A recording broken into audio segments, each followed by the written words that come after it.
मोदी का वार, घोटालेबाजों में हाहाकार। दो बड़ी कार्रवाई से देश विदेशों में हड़कंप। नेताओं की तिजोरी खाली, नप गए नरेश गोयल। नमस्कार, कैपिटल टीवी का खास शो बात तो चुभेगी देख रहे हैं आप। मैं हूं आपके साथ पूजा।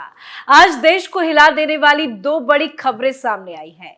एक तरफ तो देश भर में मोदी सरकार की बड़ी कार्रवाई से बवाल मच गया है, तो दूसरी तरफ जांच एजेंसियों ने बहुत ही बड़े शख्स का खजाना जब्त कर लिया है। तो सबसे पहले बात 2000 करोड़ की ठगी की करेंगे। जांच एजेंसियां इस बार 2000 करोड़ का ऐसा खेल पकड़ चुकी है जिसके जाल में बड़े बड़े नेता ही नहीं, अभिनेता भी फंस गए हैं। 2.5 लाख लोगों की तिजोरी बड़े ही शातिर तरीके से खाली की गई और लूटने वालों ने भयंकर ही तरीका अपनाया। कंपनियां खोली, पैसे डबल करने का लालच दिया, भरोसा में लिया और फिर तिजोरी खाली कर भाग गए।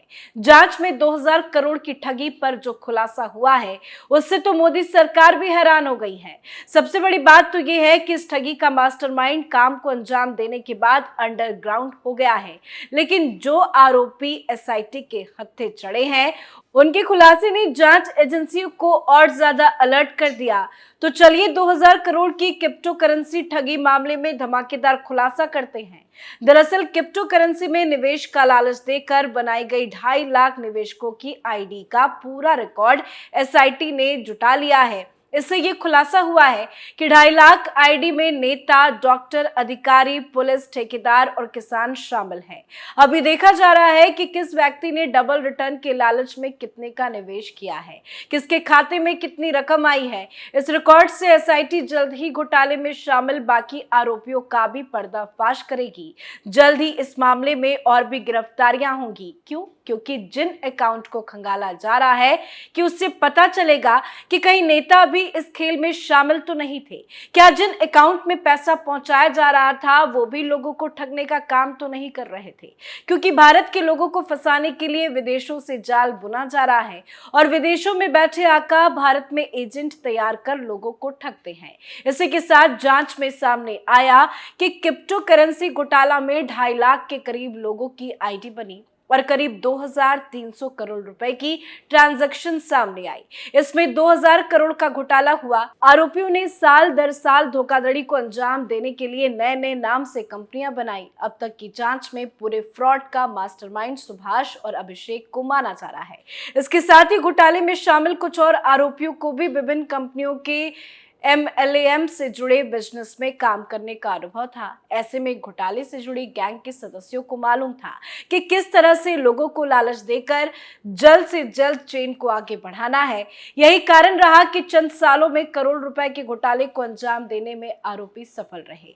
इसी बीच जब आरोपियों को पूरे खेल का भांडाफोड़ होने का अंदेशा हुआ तो मास्टरमाइंड सुभाष पुलिस का शिकंजा कसने से पहले ही विदेश फरार हो गया। कई आरोपी अंडरग्राउंड हो गए, लेकिन एसआईटी ने भी इस घोटाले पर शिकंजा कसने के लिए सख्ती दिखाई। एसआईटी घोटाले में अब तक 9.5 करोड़ की संपत्तियों को सीज कर चुकी है और अभी आगे भी कई संपत्तियों को चिन्हित किया गया है जिन्हें जल्द ही रडार पर लिया जा सकता है। इसी के साथ ठगी केस में गिरफ्तार हेमराज और सुखदेव पर नकेल कसी जा रही है। 10 दिनों की न्यायिक हिरासत में दोनों को भेज दिया गया है, जहां एसआईटी की टीम सख्ती से उनसे पूछताछ कर रही है। ऐसे में आशंका जताई जा रही है कि जांच की आंच नेताओं तक पहुंच सकती है, क्योंकि शक है कि इतना बड़ा खेल बिना किसी पावरफुल व्यक्ति की सपोर्ट के नहीं खेला जा सकता। क्योंकि कुछ ही सालों में नई नई कंपनी बनाकर डबल पैसे देने का लालच देकर 2000 करोड़ का चूना लोगों को लगा दिया गया। बड़ी बड़ी हस्तियों को निशाना बनाया गया।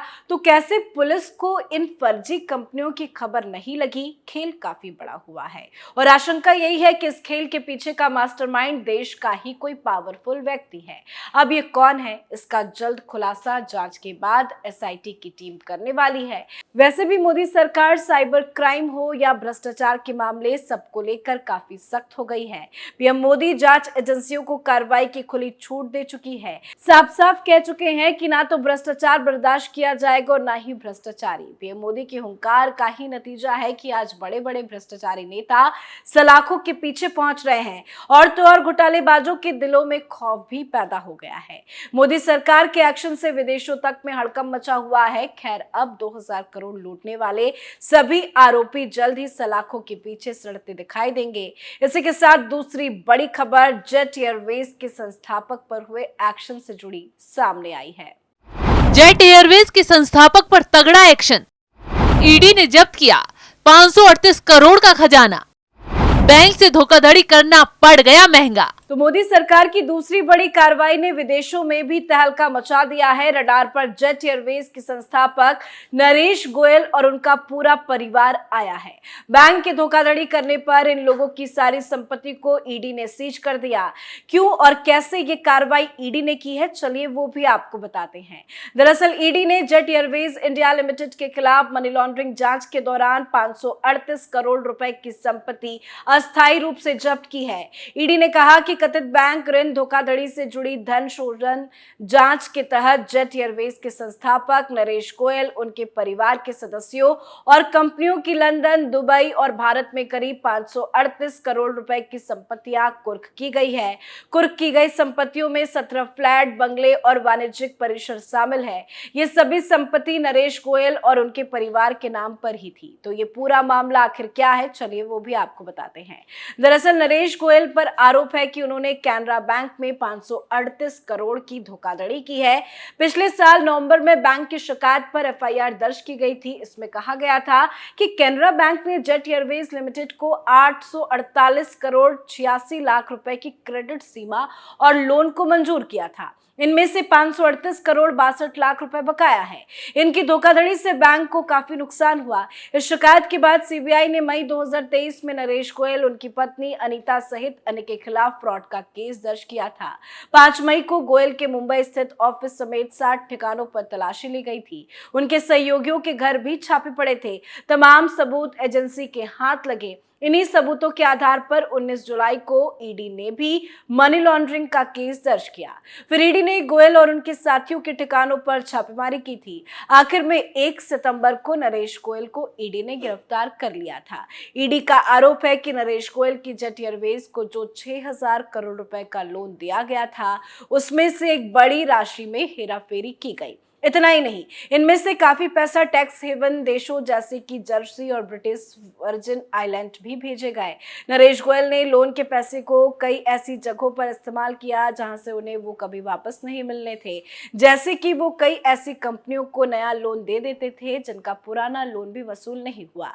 इसे लोन की एवरग्रीनिंग करना कहते हैं। इसके अलावा वो उन कंपनियों के खर्च और मीटिंग्स के पैसे भरते थे जहां उनके रिश्तेदार कंपनी में रिलेटिव थे। इतना ही नहीं, नरेश गोयल ने अपनी पत्नी और बच्चों के खातों में भी पैसे को ट्रांसफर किया। साथ ही अपनी अन्य शेल कंपनियों और ट्रस्ट के माध्यम से टैक्स हेवन देशों में भी पैसे को पहुंचाया। नरेश गोयल ने दुबई और ब्रिटेन में महंगी प्रॉपर्टी में निवेश किया, यानी कि जिस काम के लिए लोन लिया गया था, पैसा उस काम में न लगाकर बाकी ऐश मौज मस्ती काटी गई और बैंक को पैसा वापस नहीं लौटाया गया, जिससे बैंक को 538 करोड़ 62 लाख का नुकसान हुआ। तो ऐसे में जांच शुरू हुई तो एक के बाद एक चौंकाने वाले सबूत ईडी के हाथ लगे। ईडी ने भी बिना देरी करते हुए कभी ऊंची उड़ान भरने वाले नरेश को जेल में भी डाल दिया और अब धीरे धीरे उसकी धोखाधड़ी का हिसाब किया जा रहा है।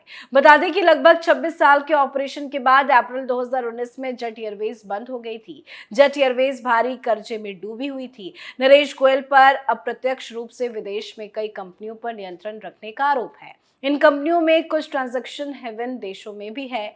शुरुआती जांच में ये बात भी सामने आई कि नरेश गोयल ने टैक्स बचाने के लिए घरेलू और विदेशी कंपनियों के बीच कई संदिग्ध लेन देन किए और देश से बाहर फंडिंग की। यही फर्जीवाड़ा नरेश गोयल को ले डूबा। नरेश गोयल की गलत आदत ने उन्हें अर्श से फर्श पर लाकर खड़ा कर दिया। अब नौबत ये आ गई कि ईडी उनकी संपत्तियों के साथ बाकी चीजों पर भी कब्जा करने की तैयारी कर रही है। जल्दी नरेश गोयल सड़क पर खड़े पाए जाएंगे, क्योंकि जितना उन्होंने फर्जीवाड़ा से कमाया है सब ईडी के कब्जे में आने वाला है। तो आज के हमारे शो बात तो चुभेगी में फिलहाल इतना ही। कल किसी और नए सवालों के साथ पेश होंगे। देखते रहिए कैपिटल टीवी। नमस्कार।